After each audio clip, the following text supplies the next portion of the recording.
नमस्कार, आप देख रहे हैं वन इंडिया और माय खेल। मैं अविनाश और मेरे साथ प्रशांत। और विश्व कप की तैयारियां अब शुरू हो जाएंगी क्योंकि भारतीय क्रिकेट टीम ने अपनी 15 खिलाड़ियों का अनाउंसमेंट कर दिया है। कल एमएस के प्रसाद ने अनाउंसमेंट किया और कुछ शायद हम सब कह सकते हैं कि एक्सपेक्टेड लाइन पे भी था और कुछ शॉक्स भी मिले। अंबती रायडू और ऋषभ पंत के नाम में हमें सबसे बड़ा शॉक मिला। तो वहीं विजय शंकर, केएल राहुल के नाम की अगर हम बात करें तो शायद लग रहा था कि सिलेक्टर्स और टीम मैनेजमेंट सब इन दोनों खिलाड़ियों के नाम पर चर्चा भी करेंगे और इनको टीम में जगह भी मिल सकती है। रविंद्र जडेजा थोड़ा सा एक चौंकाने वाला नाम सामने आया क्योंकि दिनेश कार्तिक और रविंद्र जडेजा लग रहा था कि रेस में पीछे हो रहे हैं और ऋषभ पंत और केएल राहुल बहुत तेजी से आगे जा रहे हैं। जी हाँ। और जिस तरह से हालिया ऑस्ट्रेलिया दौरे देखे, हम कह सकते हैं कि आखिरी टी हमने वर्ल्ड कप से पहले जो एक वनडे सीरीज खेली उसमें दिनेश कार्तिक को जगह नहीं मिली थी। बिल्कुल। और ऋषभ पंत को मौका दिया गया था तो एक उम्मीद लग रही थी कि दिनेश कार्तिक साइड लाइन हो रहे हैं। लेकिन जिस तरह से उन्हें तरजीह दी गई, कहा भी जा सकता है कि ऋषभ पंत की उनकी गलतियां हो सकती है, लेकिन गलतियां हम इतना नहीं कह सकते हैं प्रशांत, क्योंकि एक्चुअली आपने उनको इतने मौके ही नहीं दिए। जी बिल्कुल। जब आप मौके दोगे तब जाकर के आप गलत और सही का शायद फैसला कर सकते हो। अंबती रायडू को बहुत मौके मिले। जी हाँ, उनका ऑस्ट्रेलिया के खिलाफ जो सीरीज हुई थी उनका बल्ला नहीं चला, लेकिन सिर्फ उनका ही बल्ला नहीं चला था। शिखर धवन का भी बल्ला नहीं चला था, रोहित के बल्ले से भी रन नहीं आए थे। तो उस सीरीज में भी अगर हम देखें तो भारतीय बल्लेबाजी ने प्रदर्शन इतना अच्छा नहीं किया था। गेंदबाजी अच्छी थी, निरंतर हमने देखा था भारतीय बल्लेबाजी परेशान हो रही थी। केदार जाधव थोड़ा बेहतर खेल रहे थे, एमएस धोनी ठीक खेले थे, विराट कोहली 3 मैचेस के बाद उनको विराम दिया गया और उसका शायद एक बहुत बड़ा खामियाजा भारत को भुगतना पड़ा कि सीरीज हार गई 8 सालों के बाद ऑस्ट्रेलिया से, 10 सालों के बाद। तो कुछ तब्दीलियां जो की गई थी शायद विश्व कप को मद्देनजर रखते हुए की गई थी, लेकिन जब डिविडेंड्स नहीं आए तो एक पैनिक मोड कहीं ना कहीं एक लग भी रहा है। जैसे कि एक कारण ये भी हो, आप अंबाती रायडू का ओडीआई या रिकॉर्ड्स जो भी देख लिया, 55 मैचेस में 47 की एवरेज, कोई बुरी बिल्कुल। और 50 के करीब एवरेज विराट कोहली और 50 के ऊपर विराट कोहली का, 60 का एवरेज है कोहली का, 50 का एवरेज है धोनी का। इसके बाद बाकी सारे खिलाड़ी सबका एवरेज 40 से लेके 50 के बीच में ही। अगर कोई, अब मुझे अभी भी लग रहा है कि आपने 15 सदस्यीय टीम की घोषणा कर दी है, लेकिन अभी भी आपकी चौथे नंबर की समस्या अभी भी हल नहीं हुई। कनंड्रम जो है वो मिडिल ऑर्डर का जो भी आपका जो कनंड्रम है या नंबर 4 का जो कनंड्रम है वो भी सॉल्व होता हुआ नहीं लग रहा है। क्या अभी भी क्योंकि जब कल एमएस के प्रसाद ने जब अनाउंसमेंट के बाद जब प्रेस कॉन्फ्रेंस में बातचीत भी की तो उन्होंने केएल राहुल को बतौर बैकअप ओपनर बोला। जी बिल्कुल। और विजय शंकर को बोला है कि वो चौथे नंबर पे एक बेहतर विकल्प लेकर के आते हैं। वो एक 3 डायमेंशनल प्लेयर हैं जो हमें चौथे नंबर पर उन्हें हम खिला सकते हैं।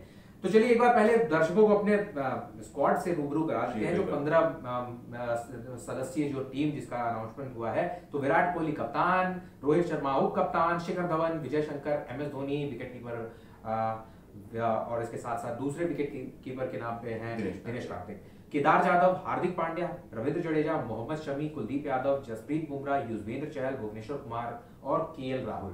तो ये हैं 15 वो धुरंधर जिनके दारोमदार जिन पर रहेगा विश्व कप, अगर भारत चाहता है घर ले आने। जी बिल्कुल।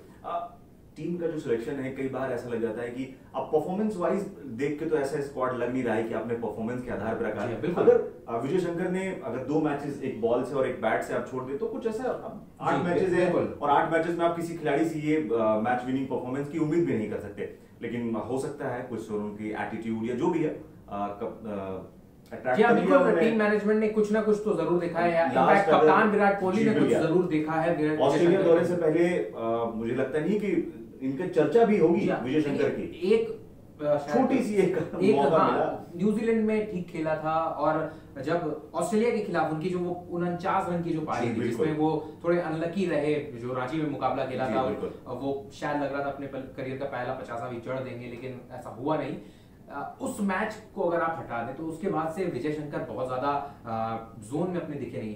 शुरुआत अगर आईपीएल की बात करें और एक मैचेस में जो आखिरी ओवर में उन्होंने जो 8 रन वो जो बचाए थे, दूसरा पहला टेस्ट ओडीआई जो पहला ओडीआई में, तो जी हाँ टेम्परामेंट है। हमने आईपीएल की शुरुआत में भी देखा कि शायद जो कहते हैं ना कि जब आप इंटरनेशनल क्रिकेट में आते हो तो जो ड्रेसिंग रूम का जो एक कॉन्फिडेंस आपके साथ जाता है तो वो जरूर विजय शंकर के अंदर झलक रहा है। सनराइजर्स हैदराबाद के लिए शुरुआत में बहुत अच्छी पारियां खेली, लेकिन जो मैच फिनिश करने की जब बारी आती है या जो एक्सपीरियंस होता है वो उसकी कमी जरूर दिखी है। और जहां वो बात सही है कि जितने ज्यादा मौके जितना मुकाबला खेलेंगे आप उतना बेहतर होते चले जाएंगे, लेकिन क्या विश्व कप के लिए पूरी तरीके से विजय शंकर तैयार हैं? ये वही विजय शंकर हैं जिसे पिछले साल मार्च की अगर हम बात करें तो निदाहस ट्रॉफी में डेब्यू किया था और यादगार प्रदर्शन नहीं था, ना बल्ले से था ना गेंद से था, लेकिन एक साल के दरमियान इतना कुछ घट चुका है, जैसे कहते हैं lot of water has phloem down the river, और अब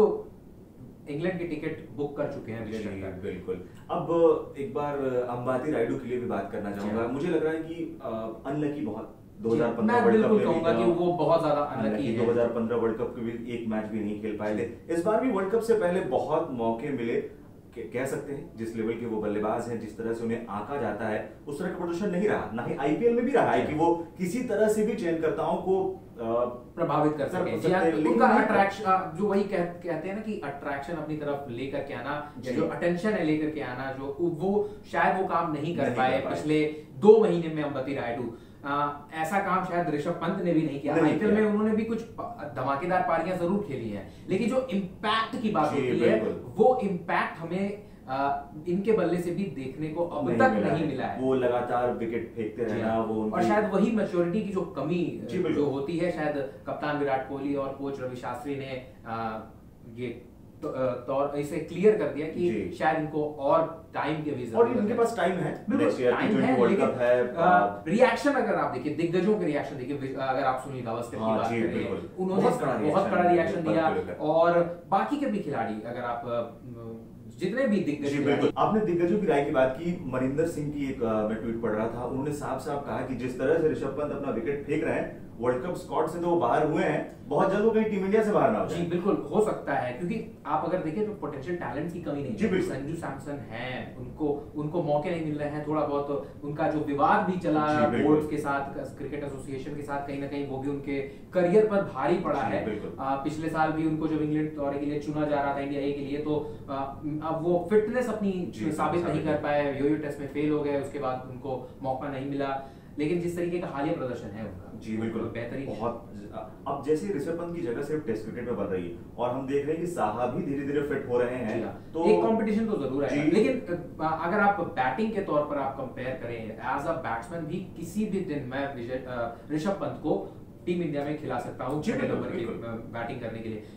ऑस्ट्रेलिया में उनकी बैटिंग आप मैच्योर इनिंग्स उन्होंने टेस्ट पारियों में अगर दिखाई है, और इंग्लैंड में भी दिखाई है, तो इस लिहाज से हम कह सकते हैं कि बतौर बल्लेबाज वो साहा या दिनेश कार्तिक से कहीं ज्यादा परिपक्व हैं टेस्ट क्रिकेट में। लेकिन लिमिटेड ओवर्स और टेस्ट क्रिकेट में जो अंतर है वो साफ तौर पर झलक जाता है जब आप एमएस धोनी के साथ किसी और विकेट कीपर को कंपेयर कर देते हैं। आप विकेट कीपिंग स्किल्स की बात हो जाए, विकेटों के पीछे जिस तरह का वो टीम को जिताने की बात आ जाए, तो एमएस धोनी का कोई कंपैरिजन है भी नहीं। और जैसे क्रिकेट दिग्गजों का भी कहना था कि आप धोनी का बैकअप तो भूल जाइए, एक बैट्समैन के तौर पर लेके जाइए ऋषभ पंत को। ये बिल्कुल बतौर बल्लेबाज ही जा सकते थे, एक्स फैक्टर जैसे कहा जा रहा था वो होके आते।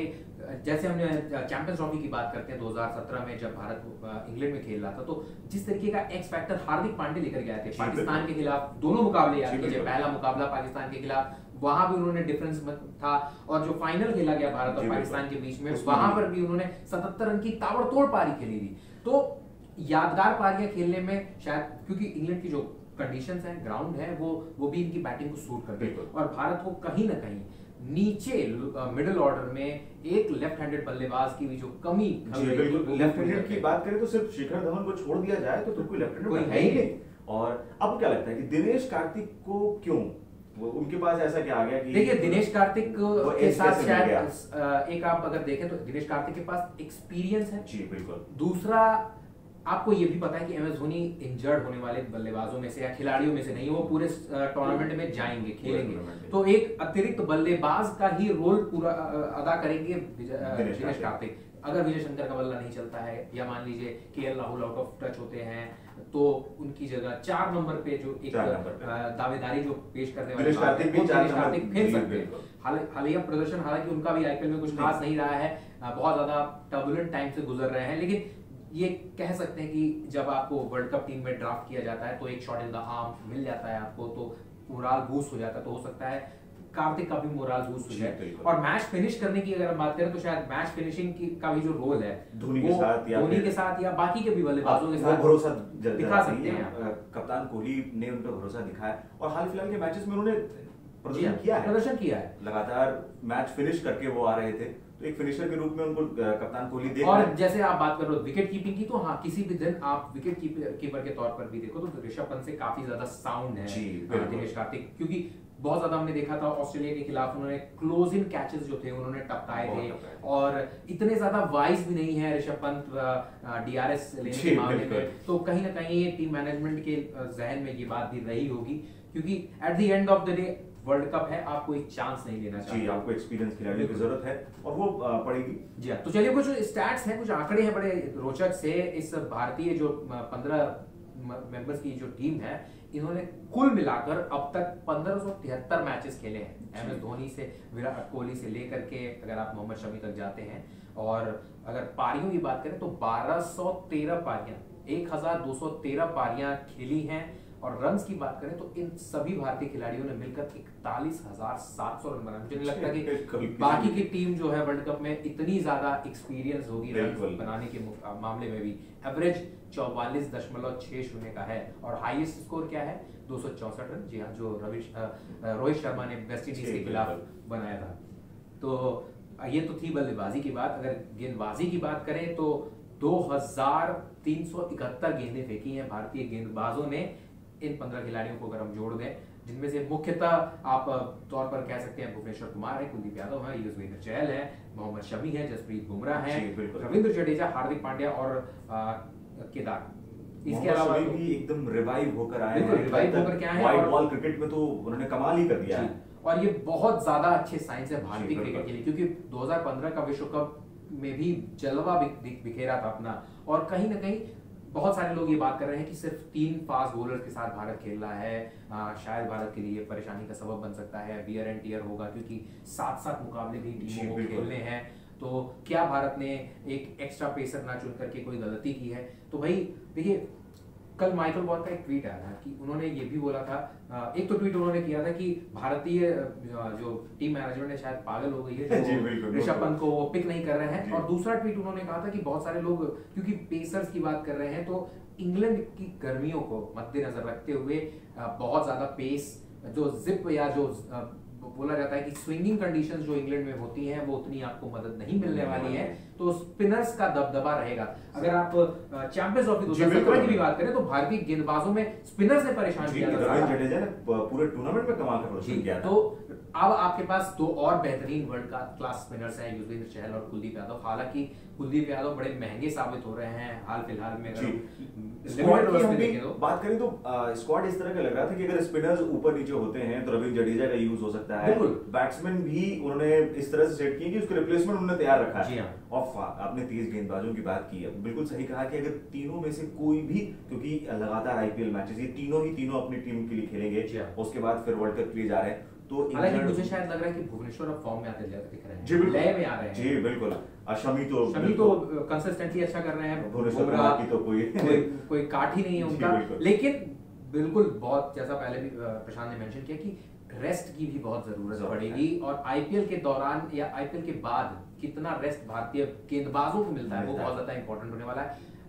वर्ल्ड कप में लीडिंग फैक्टर या जो डिसाइडिंग होगा वो यही होगा कि कौन सी टीम स्पिन को कितना बेहतर खेलती है, और वही टीम फाइनल तक का सफर भी शायद तय कर पाएगी जिसकी स्पिन अच्छी होगी और जो स्पिन अच्छी तरीके से खेल पाएगा। जी बिल्कुल। अब स्क्वाड को लेकर थोड़ी बहुत आशंकाएं या जितनी भी हम बातें कर रहे हैं, लेकिन एक तरह से देखा जाए तो ये बेस्ट टीम है, बहुत स्ट्रॉन्ग टीम है। और अगर इस टीम में आप देखो तो विराट कोहली, रोहित शर्मा और एमएस धोनी के पास 3 विश्व कप खेलने का अनुभव है। विराट के पास तीसरा विश्व कप उनका होगा, बतौर कप्तान पहला है। रोहित ने भी 2 विश्व कप खेल लिए हैं और दूसरा विश्व कप खेलेंगे क्योंकि 11 में वो थे नहीं, 15 खेला और 1900 में रहेंगे। बाकी के शिखर धवन भी एक विश्व कप उन्होंने भी खेला है, तो उनके पास भी खासा एक्सपीरियंस है। तो एक्सपीरियंस की भी कमी नहीं है। और ये रोहित शर्मा और शिखर धवन अगर अपने बेंचमार्क पर खेल जाते हैं और अपने रेपुटेशन पर देखा भी डिलीवर कर जाते हैं, इंग्लैंड की पिचेस पे दोनों, और बॉल बैट्स पे जी आती हाँ, है ये तो उनको दोनों पसंद सूट है। करता है। जी, उनको- शिखर धवन के लिए तो फेवरेबल जी, कंडीशंस बिल्कुल। हैं ये सारे। और जब मल्टी नेशन कॉन्टेस्ट होते हैं तो उसमें ओह, तो दूसरा ही शिखर धवन हमें देखने को देखने को मिलता है, तो मिलता है। उसमें कोई दो राय नहीं है। तो और आईपीएल में भी हमने देखा बिल्कुल, अब फॉर्म में आते हुए नजर। और ये टीम इंडिया के लिए बहुत अच्छी, जितने भी स्क्वाड में नाम है 15 खिलाड़ी सब फॉर्म में है। अब अमाती रायडू हमने बाहर कर दिया है, वो टीम में अब स्क्वाड में भी नहीं है। तो अगर पूरी अब स्क्वाड देखें तो 15 के 15 टॉप फॉर्म में है। जी हाँ, और फॉर्म में अच्छे रहेंगे। विश्व कप हालांकि अभी काफी समय है और उसके पहले तो आपको वार्म अप मैचेस भी खेलने को मिलेंगे। और अगर पिछले चैंपियंस ट्रॉफी की बात करें या उससे पहली वाली चैंपियंस ट्रॉफी की बात करें जो 2013 में हुई थी, तो उसमें दिनेश कार्तिक इन दोनों टीमों का हिस्सा थे। और वार्म अप मैचेस में दोनों वार्म अप मैच में उन्होंने शतक लगाया था 2013 वाले में, और इसकी बदौलत उनको मौका मिला था टीम में प्लेइंग 11 में। हालांकि बहुत ज्यादा मेमोरेबल बल्लेबाजी उनकी नहीं थी 2013 में, और 17 में भी कुछ खास उनको मौके नहीं मिले थे। लेकिन इस साल उम्मीद करते हैं कि दिनेश कार्तिक को मौके भी मिलेंगे और वो उन मौकों को भुनाएंगे भी। चलिए, तो इस वीडियो में फिलहाल इतना ही। मैच से रिलेटेड बाकी सारी खबरों के लिए, आईपीएल से रिलेटेड खबरों के लिए आप वन इंडिया पर आइए, mykhel.com पर जाइए, वहां से आपको लाइव ब्लॉग्स मिल जाएंगे। मैच से रिलेटेड बड़ी इंटरेस्टिंग हम स्टोरीज भी कर रहे हैं, उनको पढ़ने को भी मिलेगा। और इस वीडियो में आपके मुताबिक कौन सा खिलाड़ी एक्स फैक्टर होने वाला है भारत के लिए विश्व कप में, ये हमें जरूर बताइए कमेंट करके।